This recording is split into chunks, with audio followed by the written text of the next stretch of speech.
Number 1, nako, ayaw paawat. Former Ilocos Sur Governor Chavit Singson planong bilihin ang franchise ng Miss Universe? What? Talaga ba? At ano kaya mga brand ng mga wine sa likuran niya? Yan bang wine cellar ni Tito Chavs? Oh, sa restaurant ba yan ginanap? Kasi parang ang daming mikropono eh. Oh. Well, anyways, eto na nga po ang chika ng mga katrupa nating Mosma dahil sa past interviews nga ni Manong Chavit. Ang sabi nga niya, quote-unquote, they had problems recently, so I told my daughter to get in touch with Miss Universe. I want to buy and run the Miss Universe organization. At eto nga ang mainit na chika pa mula po sa News 5. Naku, nagsagawa ng press conference si Chavit Singson para i-anunsyo na makikipag-meeting siya sa dating mga leader ng Miss Universe sa Enero para tulungan siyang mabili ang franchise ng pageant. Anya, willing siyang bilhin ang pageant franchise para isalba ang reputation ng pageant at para sa turismo ng Pilipinas. Naniniwala naman ang mga katrupa nating Mosma na magiging fair and objective at maaayos ang takbo ng Miss Universe organization kung sakaling mapunta nga kay Manong Chavit Singson ang franchise nito. Pero ang pakiusap din ng mga katrupa nating Mosma, sana raw ay ma-adjust ng 4'11 yung height and hanggang 47 inches ang limit ng mga waistline ng mga kandidata para makasali naman daw sila. Kasi naman Mars, tigil-tigilan mo yung pagsasharon para para hindi ka fumo 47 na waistline. Pero, di ba yung mga previous din, nagkaroon pa ng mga changes din na pwede ka na may asawa, pwede ka na LGBTQIA, di ba? Pwede ka ng tranny, di ba? So, may mga changes na pwede ka na misis, di ba? Yung mga ganon. So, tingnan natin kung pala rin, no? Si Ninong Chavit. Nong! Hindi mo na ako naalala. Charing! Nong, Bikini Men. May program tayo dito. Bikini Men gusto mamasko. Ano ba naman yung, bakante yung Celia, walang nakaupo dyan. Pwede ka naman umupo dyan, hindi ba? So yun nga, kung pala rin, si Manong Chavit, why not? Hindi ba? Pero, sa isang banda, alam nyo, ang nakikita kong isang challenge niyan, baka sabihin din na niluluto natin ang competition kasi kahit na sabihin na natin na magaganda at mga talented at matatalino, 'di ba? Ang ating mga kandidata, baka naman sabihin, kasi sa kanila yung franchise kaya ganyan. Diba? Minsan iisipin din natin may mga challenges na nakapalibot dyan. Pero sa tingin ko naman kung makukuha ni Manong Chavit yan, yakang-yakan niyang ikutan ang mga intrigang yan. Kasi hindi naman mga Pilipino lang ang mga judges, diba? These are from iba't ibang countries as well and from reputable personality. So I guess kahit papano magkakaroon dyan ng pagiging fair kapag kay Manong Chavit. I-rewind lang po natin ang konti para hindi chumabit si Manong Chavit. Okay? Rewind lang po natin ng konti. Remember, noong dito ginawa ang Miss Universe, that was 2016? Am I correct? 2016 yon kung hindi ako nagkakamali. Oo, nung 2016 na ang kandidata po natin ay si Maxine Medina, 'di ba? Nung time na 'yon, dito ginawa ang Miss Universe at si Manong Chavit talaga ang punong abala noon dito. Grabe. So, nung time na yon, noon pa man tinatanong na siya. Noon pa man yun ang tanong namin sa kanya. Manong, bibilihin mo ba yung franchise ng Miss Universe? Manong, gusto mo bang ikaw na? Sa'yo na ang Miss Universe? Ngingiti-ngiti lang siya noon. Sabi niya, pag-isipan ko pa. That was 2016. That was 9 years ago. So, malamang napag-isipan na niya. After 9 years, napag-isipan na niya. Pero yun nga, gusto niyang isalba yung reputasyon. Pero, kung sakali man na hindi niya makuha ang Miss Universe franchise at hindi ibigay sa kanya, what can he do?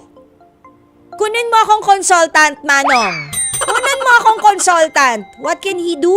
Di gumawa siya ng sarili niyang franchise. Bakit? 'Di ba? Yung if Kasi alam nyo, isa sa mga challenges niyan is paano nyo hihilahin ulit sa dating reputation niya, yung Miss Universe, na medyo, I'm so sorry, medyo na-trash na ngayon, hindi ba? How are you going to pull that off? Medyo challenge on his part.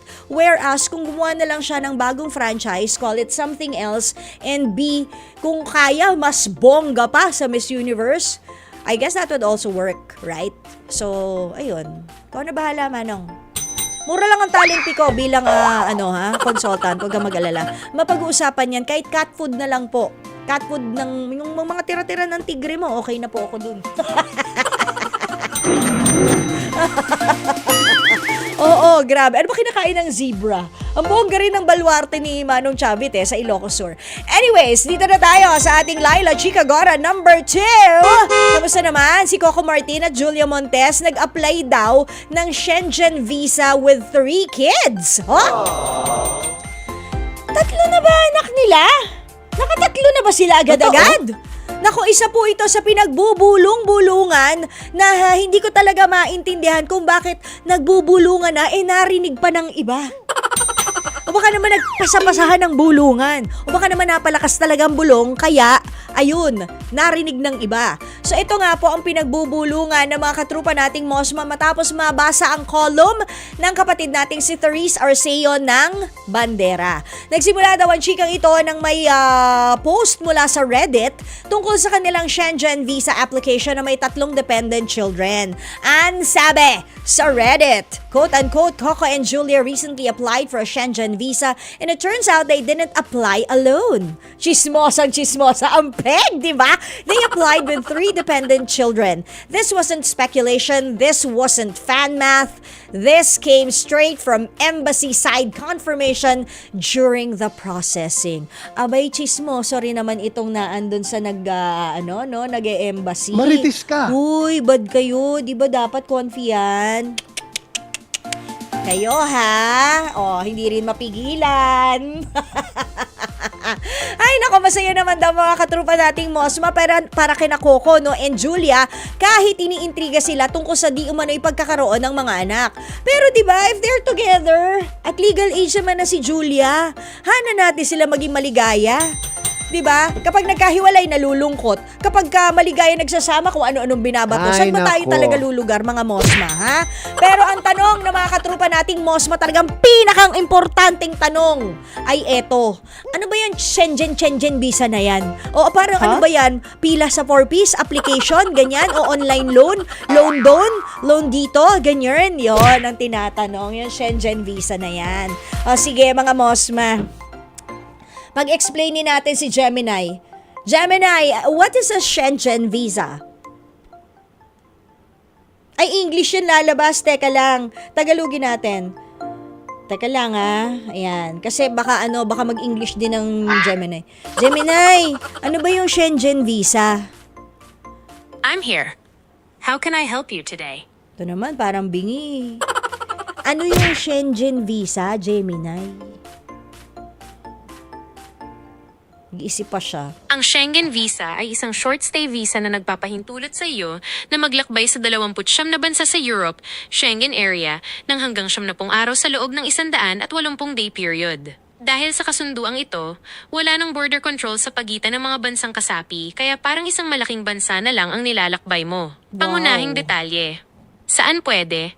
Kasama rito ang France, Germany, Italy, Spain, Switzerland at marami pang iba. Oh, thank you. Grabe pala yun, Ang dami naman palang lugar. Tapos 5 sila, 3 kids. Sana all. 2 adults, probably with a few yayas. Oh, wow. Libre ako. Alagaan ko mga anak mo, huwag ka mag-alala. Amoy mga pusa, kaya na ni Gian yan. Ikaw rin, Jake, libre ka. Magaling kami mag-alaga ng mga bata. Tried and tested, promise. Yung patience and tolerance level namin sa mga kids, kahit sa bunutan kami, okay lang. Oo, lagi kami nakasmile. Eto nga, si Jake nag-o-offer pa. Aalagaan na niya ang mga anak mo, aalagaan ka pa niya. Igagapos natin si Julia. Chareng! Uy, charot lang yun Hoy, Mr. Nasancheno good evening sa'yo. Anyways, dito na tayo sa ating Laila Chica Gora number 3. How true! Game show ni Kuya Will na Will Leonario. Mapapanood na sa January 2026. Wow! Diba? Nakaabang na nga po ang mga katrupa nating Mosma sa game show na ito. Lalo na't nalalaman nga nila na kung na nagda-dry run na raw ites. Gaano ka-dry? At eto na nga, bukod raw sa Will TV ng Signal Channel 10, mapapanood daw ang Will Leonario sa TV5 starting January 2026. Ito rin kasi mismo ang ibinalita ni Kuya Well sa Facebook page at Instagram account ng Wawawin. So mapapalitan na yan for sure. Hindi na yan magiging Wawawin. Mapapalitan na yan sa Will TV FB page or social media page. Sabi naman ng super close kay Kuya Well na si Jojo Gabinete ng Pep.ph at love na love ko rin yan, si Jojo Gabinete. Dapat nagsimula na ang game show sa Signal Channel 10 kahapon December 21. Pero inurong daw nila ito para mas lalong mapaganda ang lilipatan nitong state-of-the-art studio dito sa TV5 Media Center sa Mandaluyong. Excited pa naman ang mga katrupa nating Mosma na pumila para makapanood ng Will Leonario. Tapos alam nyo ba, tutuhugin na rin daw nila. Pagkatapos kasi nun, pipila naman daw sila sa Wanted sa radyo ni Senator Raffy Tulfo para ireklamo naman yung mga kumakain ng marami at nag-uuwi ng ulam sa mga Christmas party kahit wala raw ang bag, kung hindi nakikitawa-tawa at nakikikain lang. Ganon. Hindi ba? Looking forward to 2026 para kay Kuya Will. Anong oras kaya to ere? Wala pa. 9 ng umaga? 9 p.m.? Grabe. Baka tulog na sila lola nun. Baka may replay. Try natin. Di ba? 9 in the PM. Pero tingnan natin, malay mo mga changes pa, hindi ba? So ayan, abangan natin. Kuya Well! Di umano.